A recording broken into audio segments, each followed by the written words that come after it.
मैं सऊदी अरब में अरबी के बच्चे संभालती। रात को मालिक मुझे 3,000 रियाल देता। एक रात मालिक ने मेरे साथ जो किया उसे जानकर आपके भी। मैं सऊदी अरब में अरबी के बच्चे संभालती थी। रात को घर जाने लगती तो अरबी मालिक कभी 2,000 कभी 3,000 रियाल मुझे पकड़ा देता।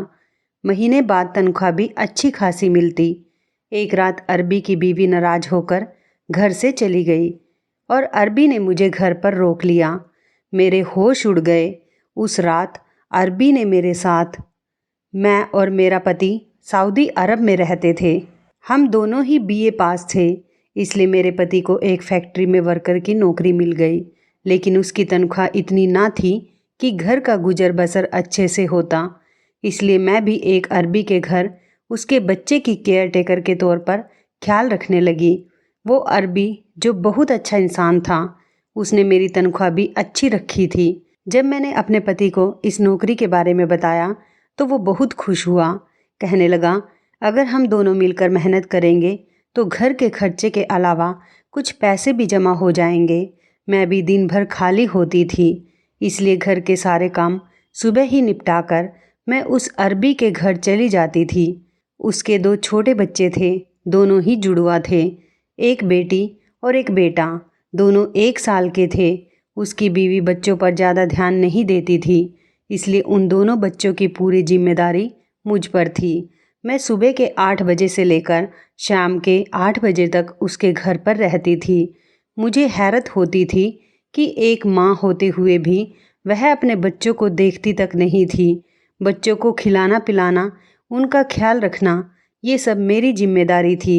वैसे भी मालकिन सख्त मिजाज की थी और मुझसे भी गुस्सा रहती थी, ज़्यादा बात नहीं करती थी।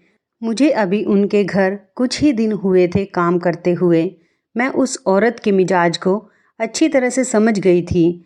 वो हर वक्त नौकरों पर चीखती चिल्लाती हुई नज़र आती थी और किसी से ज़रा भी काम खराब हो जाता तो उस पर चिल्लाने लगती। अगर मालिक घर आते तो उनसे भी ज़रा सी बात पर शोर मचाने लगती। मैंने ये बात महसूस की थी कि मालिक अपने बच्चों से बहुत मोहब्बत करते थे, लेकिन उनको बीवी शायद अच्छी नहीं मिली थी। मालिक जब भी अपने काम से घर वापस आते तो सबसे पहले बच्चों के कमरे में आते। मैं बच्चों के साथ ही बिजी रहती थी, इसलिए पहले दरवाजे पर दस्तक देते। मैं फ़ौरन से ठीक होकर बैठ जाती, फिर ही वह दरवाज़ा खोलते थे। फिर अपने बच्चों को प्यार करते, मुझसे भी पूछते, बच्चों ने तंग तो नहीं किया, उन्होंने खाया पिया तो ठीक से है ना। वो अरबी पूरे दिन की बच्चों का रूटीन मुझसे पूछता था। मैं भी उस अरबी मालिक को सारे दिन की रूटीन बता देती थी। एक रात को जब मैं घर जाने लगी तो कहने लगा कि 1 मिनट रुको। फिर उसने अपनी जेब से पर्स निकाला और मुझे 1,000 रियाल पकड़ा दिए। यह देखकर मैं हैरान सी रह गई थी। हालांकि उसने मेरी तनख्वाह बहुत अच्छी रखी थी और 1,000 रियाल कम पैसे नहीं होते। मैंने एक नज़र मालिक की तरफ देखा था। मेरी आंखों में हैरानी थी। कहने लगे, ये रख लो, तुम्हारे काम आएंगे। मैंने कहा, नहीं मालिक, आपने जो तनख्वाह देनी तय की है वो भी काफ़ी है। मेरी बात सुनकर वो हल्का सा मुस्कुराया। कहने लगा, मैं अपनी खुशी से दे रहा हूँ, ये रख लो। मैंने वो पैसे पकड़कर अपने पर्स में रख दिए। मैं फिर जाने लगी। जैसे ही मैं दरवाजे तक पहुँची तो मुझे कहने लगा, बात सुनो। मैंने कहा, जी। वो कहने लगे कि इस बात का जिक्र अपनी मालकिन से मत करना, उसे मत बताना कि मैंने तुम्हें 1,000 रियाल दिए हैं। मैं कुछ देर तो इस बात को सुनकर सूद में पड़ गई थी। फिर मैंने सर हाँ में हिला दिया और कमरे से बाहर निकल गई। लेकिन ना जाने क्यों उस रात मुझे बड़ी बेचैनी हो रही थी। एक तो मालिक का मुझे 1,000 रियाल देना और दूसरा इस बात का कि मालकिन से छुपाने को कहना। ये दोनों बातें ही मेरे दिमाग में उलझन का काम कर रही थी। फिर मैंने कहा कि शायद मालकिन ज़रा गुस्से वाली है, इसलिए आज ही मालिक को मना करती हूँ उसे पैसे देने से। चलो, अगर उसने दे दिए तो कोई बात नहीं। मैंने वो पैसे संभाल कर रख दिए। लेकिन मेरी हैरत की इंतहा उस वक्त में ना रही जब दूसरे दिन मालिक ने मुझे 2,000 रियाल दिए थे। इस बार तो मेरा दिल शक में गिरफ्तार होने लगा था। आखिर मालिक मेरे साथ इतनी मेहरबानी क्यों कर रहे थे? मैंने वो 2,000 रियाल भी वापस पकड़ा दिए।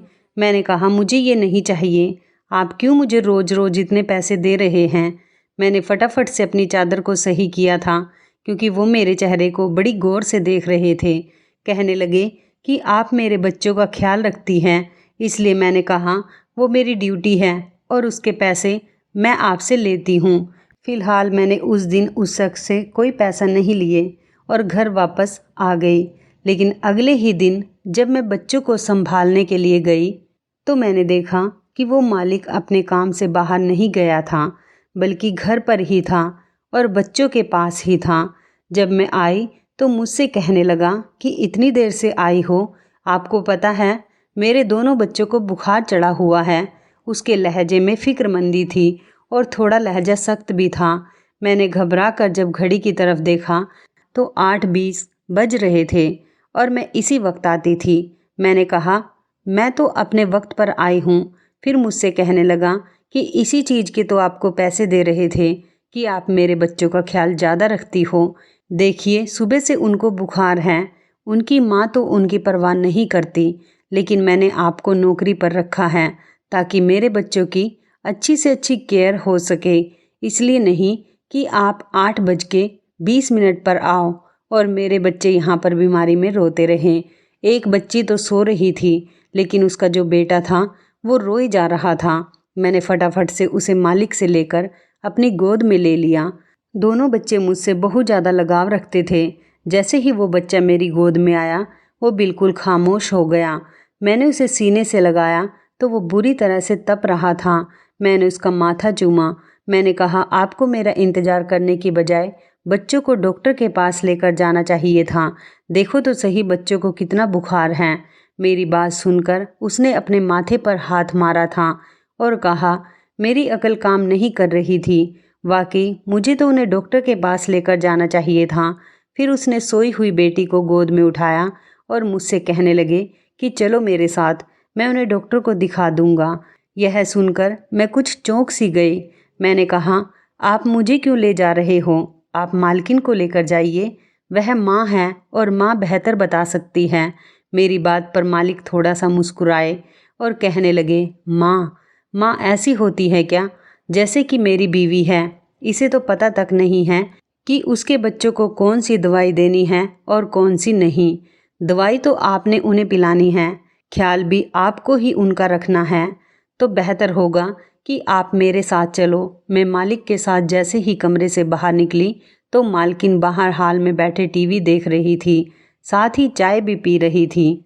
मुझे मालिक के साथ बाहर जाते देखा तो मुझे बुलाने लगी। कहने लगी कहाँ जा रहे हो, अब बच्चों को क्या हुआ है। मेरी बजाय मालिक ने अपनी बीवी को जवाब दिया, तुम्हें नहीं मालूम, तुम्हारे बच्चों को बुखार है, उन्हें डॉक्टर के पास लेकर जा रहा हूँ। तुम्हें साथ में चलना है तो चलो, नहीं तो रहने दो। ये सुनकर मालकिन को तुरंत गुस्सा आ गया था और कहने लगी ना बाबा ना, मुझसे नहीं संभाले जाते तुम्हारे बच्चे, तुम्हें शौक था ना। यह कहकर वो दोबारा से टीवी के चैनल चेंज करने लगी। मैं इतना हैरान थी कि माँ होते हुए वो इतनी सख्त कैसे हो सकती है। मैंने बहुत सी ऐसी लड़कियां देखी हैं जो शादी से पहले लापरवाह होती हैं और वो ही लड़कियां शादी के बाद और बच्चे होने के बाद बच्चों के मामले में जिम्मेदार हो जाती हैं। यह कैसी माँ थी जिसके दिल में बच्चों के लिए कोई तड़प ही ना थी। मालकिन बेहद खूबसूरत थी, लेकिन उसे बच्चों की जरा भी परवाह ना थी। पिछले 2 महीनों से मैं उनके बच्चों को संभाल रही थी और मैंने देखा था कि वो मालकिन हमेशा ही खुद को सजाती संवारती रहती थी। कभी नौकरों से नाखून कटवाती, कभी पैरों की मालिश करवाती, कभी तेल लगवाती, हर वक्त अपनी ही परवाह करती। दोनों बच्चों को बहुत तेज बुखार था। पूरा दिन मैं बच्चों के साथ ही घिरकर रह चुकी थी। एक को दवा देती तो दूसरा रोने लगता, दूसरे को सुला देती तो पहले वाला जाग जाता और कोई ना कोई कमरे में बड़ी चीज़ खराब कर देता। बुखार से दोनों बच्चे चिड़चिड़ा और जिद्दी हो गए थे, वरना तो मेरी बात मान लेते थे, लेकिन आज तो जैसे तंग ही किए जा रहे थे। मैं रात तक बिल्कुल थक चुकी थी। जैसे ही मालिक आए तो मैंने जाने की इजाज़त मांगी तो मालिक मुझे कहने लगे कि ये बात सही तो नहीं लग रही, लेकिन मैं भी मजबूर हूँ। अगर आप आज की रात मेरे बच्चों के साथ रह लेती तो ये आपका मुझ पर बहुत बड़ा एहसान होगा। मैंने कहा कि मैं कैसे रुक सकती हूँ, मेरा पति 9 बजे घर वापस आ जाता है और मुझे खाना देना होता है। ये सुनकर मालिक अजीब से अंदाज में पूछने लगे, क्या आप शादीशुदा हैं? मैंने कहा हाँ। मेरा जवाब सुनकर मालिक का चेहरा बुझ गया था। फिर एकदम से उन्होंने अपने चेहरे का रूप बदल लिया। कहने लगे, क्या आप अपने पति से कह देंगी कि एक रात के लिए आपको यहीं रहने दें, क्योंकि मुझे बच्चों को संभालने का इतना आइडिया नहीं है। रात भर मैं कैसे बच्चों को संभाल सकता हूँ? फिर आप उनकी मेडिसिन के बारे में अच्छी तरह से जानती हैं। मैंने कहा ठीक है, मैं अपने पति से ही पूछ लेती हूँ। मैंने मोबाइल निकाला और अपने पति से इस बारे में पूछा तो वो कहने लगे कि ठीक है, तुम आज की रात रुक जाओ, मैं खाने पीने का खुद इंतजाम कर लूँगा। रात भर मैं बच्चों को संभालती रही और अगले दिन बच्चे शाम तक भले चंगे हो गए थे। फिर जब मैं घर जाने लगी तो मालिक ने मुझे 5,000 रियाल पकड़ाना चाहा। मैंने कहा कि आप क्यों दे रहे हैं? वो कहने लगे, आपने मेरे बच्चों को बड़ी मुश्किल वक्त में संभाला है और इस पर आपका हक बनता है, इसलिए इससे इनकार मत कीजिए प्लीज़। मैंने कहा कि आप मेरी ममता को पैसे से क्यों तोल रहे हैं? मैं मानती हूँ ये मेरी सगी औलाद नहीं है, लेकिन मैं हमेशा उन्हें अपने बच्चों की तरह ही समझती हूँ, इसलिए आप अपने पैसे अपने पास रखें, मुझे उनकी ज़रूरत नहीं है। यह कहकर मैंने अपना पर्स पकड़ा और वहाँ से चली गई। मेरी शादी को भी 4 साल गुजर गए थे, लेकिन मेरी कोई औलाद नहीं हुई थी। शादी के फ़ौरन बाद मैं उम्मीद से हुई थी, लेकिन मेरे पति मेरे आगे हाथ जोड़ने लगा। कहने लगा, तुम्हें पता है कि मेरी तनख्वाह इतनी नहीं है और इतनी तनख्वाह में एक बच्चा अफोर्ड नहीं कर सकता। ऊपर वाले के लिए अभी तुम अबॉर्शन करवा लो, जैसे ही हालात ठीक होंगे फिर हम ऊपर वाले से बच्चा ले लेंगे। बच्चों का क्या है, बच्चे तो हो ही जाते हैं। उस वक्त मैं बहुत रोई थी। मैंने कहा था बच्चा अपना नसीब लेकर आता है, तुम क्यों ऐसा सोचते हो? लेकिन वो मेरे आगे मिन्नत करता रहा। मुझे समझाने लगा, कहने लगा, मैं बहुत तंग हूँ, परेशान हूँ और भी तंग हो जाऊँगा, तुम मुझे समझो। उस वक्त मेरे पति सऊदी अरब के लिए वीज़ा लगवाने की कोशिश में लगे हुए थे, इसलिए मैंने उनकी बात मान ली थी। उसके बाद हम सऊदी अरब आ गए थे। 3 साल से मेरा पति काम कर रहा था, लेकिन हालात जैसे थे वहीं पर अटके हुए थे और हर वक्त जब मैं यही कहती कि अब हमें औलाद के बारे में सोचना चाहिए तो वह इनकार कर देता, कहता कि बस 1 साल और रुक जाओ, जैसे ही हालात ठीक होंगे तो फिर कर लेंगे। हम कौन सा बूढ़े हो गए हैं कि औलाद नहीं हो सकती। वो हमेशा ही टाल जाता, लेकिन मेरे दिल में था कि ऊपर वाला मुझे औलाद दे दे। इसलिए जब उन दोनों बच्चों को संभालने की जिम्मेदारी मुझे मिली तो मैंने ये सब नहीं समझा कि मैं नौकरी कर रही हूँ या वो बच्चे मेरे लिए एक बोझ हैं। मैंने अपनी सारी ममता उन पर न्यौछावर कर दी थी और दिल से उनको संभालती थी। अगले दिन जब मैं काम पर आई तो मैंने देखा मालकिन और मालिक में झगड़ा हो रहा था। न जाने किस बात पर उन दोनों की इतनी बहस हो रही थी कि मुझे भी डर महसूस होने लगा कि कहीं वो आपस में तलाक ना ले ले। मालिक तो यही कह रहे थे कि तुम हर वक्त शॉपिंग करती रहती हो या फिर अपने आप को सजाती संवारती रहती हो।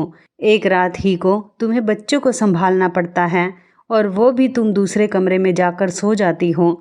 तुम्हें दूसरे कमरे में जाने से क्या मिलता है? जरा भी बच्चों की परवाह नहीं। अगर तुम्हारा यही रवैया रहा तो मैं तुम्हें छोड़ दूंगा। मालिक बहुत गुस्से में चिल्लाते हुए कहते हुए बाहर चले गए। मैं उस वक्त कमरे में सारा शोर सुन रही थी और बच्चे भी उस वक्त सहम कर बैठे थे, क्योंकि चिल्लाने की आवाज़ कमरे तक आ रही थी। सिर्फ मेरा दिल धक से रह गया जब अचानक से मेरे कमरे का दरवाज़ा खुला। बड़े ही गुस्से वाले अंदाज में मालकिन कमरे में आई थी। कहने लगी, चलो छुट्टी है तुम्हारी, यहाँ से निकलो। यह कहकर उसने मुझे चुटकी बजाकर बाहर जाने के लिए कहा था। मैं खामोशी से बाहर निकल गई, लेकिन मैं जानती थी कि वह औरत बहुत गुस्से में है, इसलिए कुछ नहीं सुनेगी। मैंने अपना पर्स उठाया और अपने घर चली गई। फिर मैं नहीं जानती कि क्या हुआ और क्या नहीं, लेकिन शाम को ही मुझे मालिक का फ़ोन आया। वो मुझे कहने लगे कि फ़ौरन ही घर आ जाओ, मुझे आपसे बहुत ज़रूरी काम है। मैंने कहा, मालिक इस वक्त तो रात के 8 बज रहे हैं। वो कहने लगे, मुझे आपसे बेहद ज़रूरी काम है, आपका आना बहुत ज़रूरी है, आप फ़ौरन से मेरे पास आएँ। मैंने अपने पति को बताया तो वो कहने लगे, हो सकता है बच्चों को फिर से बुखार ना हो गया हो, चलो मैं तुम्हें छोड़ कर आता हूँ। मेरे पति के पास मोटरसाइकिल थी, वो मुझे मालिक के घर बाहर ही छोड़कर चले गए। जैसे ही मैंने डोरबेल बजाया तो दरवाज़ा चौकीदार के बजाय मालिक ने खोला था। मैंने हैरानी से देखा तो चौकीदार भी घर में ना था। मैंने मालिक से पूछा तो वो कहने लगे कि चौकीदार अपने घर गया है, थोड़ी देर में आ जाएगा, आप अंदर आओ, आपसे बहुत ज़रूरी बात करनी है। यह सुनकर मैं मालिक के साथ अंदर चली गई, पर मैं नहीं जानती थी कि अंदर जाते ही मुझ पर कयामत टूट पड़ेगी। जैसे ही मैं अंदर गई, हाल बिल्कुल खाली था। यह देखकर मैं थोड़ी परेशान हुई थी, इसलिए सोफ़े के किनारे पर जाकर बैठ गई। फिर मालिक सामने वाले सोफ़े पर बैठे अपना सर पकड़कर कुछ सोचने लगे। फिर कहने लगे कि मेरी बीवी दोपहर से अपने मायके जा चुकी है। जब मैं घर आया तो मेरे बच्चे मौजूद नहीं थे। जब मैंने अपनी बीवी से फ़ोन पर पूछा तो कहने लगी, मैं बच्चों को साथ लेकर नहीं गई। फिर कहने लगी, चौकीदार को भी उसने वापस घर भेज दिया था। जब मैं घर आया तो घर पर कोई भी नौकर मौजूद नहीं था, यहाँ तक कि कोई चौकीदार भी नहीं। मुझे नहीं मालूम कि बच्चों को खुद ले गई या फिर उसने मेरे बच्चों को अगवा किया है। यह कहकर वो फूट फूट कर रोने लगे। कहने लगे, पता नहीं वो मेरे बच्चों के साथ क्या करेगी। फिर कहने लगे कि अगर आप बच्चों को ढूंढने में मेरी मदद कर दें। मैं सोच रही थी कि मैं कैसे कर सकती हूँ, लेकिन यह सुनकर मुझे तो बहुत दुख हुआ था। एक माँ होकर वो क्या खेल खेल रही थी अपनी ही सगी औलाद के साथ। अभी मैं इस बारे में सोच ही रही थी कि जब पुलिस की गाड़ी के हॉर्न की आवाज़ सुनाई दी थी। कुछ ही देर में दरवाजे और दीवारों को लांघकर पुलिस अंदर आ चुकी थी। मुझे और मालिक को देखकर पुलिस ने मुझे गिरफ्तार कर लिया और मुझ पर उल्टे सीधे इल्ज़ाम लगाने लगे। कहने लगे कि आपकी बीवी ने सही कंप्लेंट की थी, आपका इस औरत के साथ चक्कर है, तभी आपने उसे अकेले में यहाँ बुलाया है। और ये भी कहने लगे कि दोनों बच्चों को भी इस नौकरानी ने ही अगवा किया है। यह सुनकर मैं परेशान होकर रह गई। वो मेरे अरबी मालिक पर भी इल्ज़ाम लगा रहे थे, हालांकि ऐसी कोई बात नहीं थी। मालिक ने कहा कि ऐसा कुछ नहीं है, लेकिन वो फिर भी मुझे पकड़कर पुलिस स्टेशन ले गए। मैं रोने लगी। मैंने अपने पति को फ़ोन किया, वो भी पुलिस स्टेशन में पहुंच गया, लेकिन पुलिस कुछ भी सुनने को तैयार ना थी। मेरा पति उस मालकिन के पास चला गया और उससे कहने लगा कि मेरी बीवी ने आपके बच्चों को अगवा नहीं किया और ना ही इसका किसी के साथ कोई चक्कर है। मुझे अपनी बीवी पर पूरा भरोसा है, इसलिए उसे छोड़ दो। वो कहने लगी, मैं एक ही शर्त पर केस वापस लूँगी कि तुम अपनी बीवी को लेकर यहाँ से कहीं दूर चले जाओ, क्योंकि मेरा पति मुझे ये साफ साफ कह चुका है कि वो मुझसे तलाक लेकर तुम्हारी बीवी से शादी कर लेगा, क्योंकि वो मेरे बच्चों का ज़्यादा अच्छा ख्याल रखती है। ये सुनकर तो मेरा पति भी दंग रह गया। मैं नहीं जानती थी कि मालिक ने ऐसा क्यों कहा, लेकिन मेरा दिल यह सुनकर बहुत गमगीन हुआ था। मैं तो उनका भला कर रही थी। मालकिन ने अपना केस वापस ले लिया और मैं अपने पति के साथ वापस अपने गांव आ गई थी। मुझे वो बच्चे बहुत याद आते हैं। जब माँ बाप यूँ लड़ते हैं तो उन बच्चों की क्या परवरिश हो सकती है। किसी ने सच कहा है, जो होता है अच्छे के लिए होता है। शायद इसमें ही मेरी कोई भलाई थी। तो इस कहानी के बारे में आपकी क्या राय है, कमेंट करके ज़रूर बताइएगा। दोस्तों, आपको हमारी ये मज़ेदार कहानी कैसी लगी, आप हमें कमेंट बॉक्स में ज़रूर बताएं। यदि आपके पास भी ऐसी कोई प्यारी सी कहानी है या फिर ऐसी कोई कहानी जिससे कुछ शिक्षा मिले, तो आप हमारे साथ उसको ज़रूर शेयर करें। दोस्तों, यदि आपको हमारी ये वीडियो अच्छी लगे तो आप हमारी इस वीडियो को लाइक शेयर ज़रूर करें और ऐसी ही दिल को छू लेने वाली प्रेरणादायक कहानियाँ सुनने के लिए हमारे चैनल को भी सब्सक्राइब करें। यदि आप हमें फेसबुक पर देख रहे हैं तो आप हमारे फेसबुक पेज को लाइक और फॉलो ज़रूर करें। तो दोस्तों, फिर मिलते हैं ऐसी ही ज़बरदस्त कहानी या टिप्स के साथ नई वीडियो में। तब तक के लिए धन्यवाद। आप सभी अपना ख्याल रखना। आपका दिन शुभ व मंगलमय हो।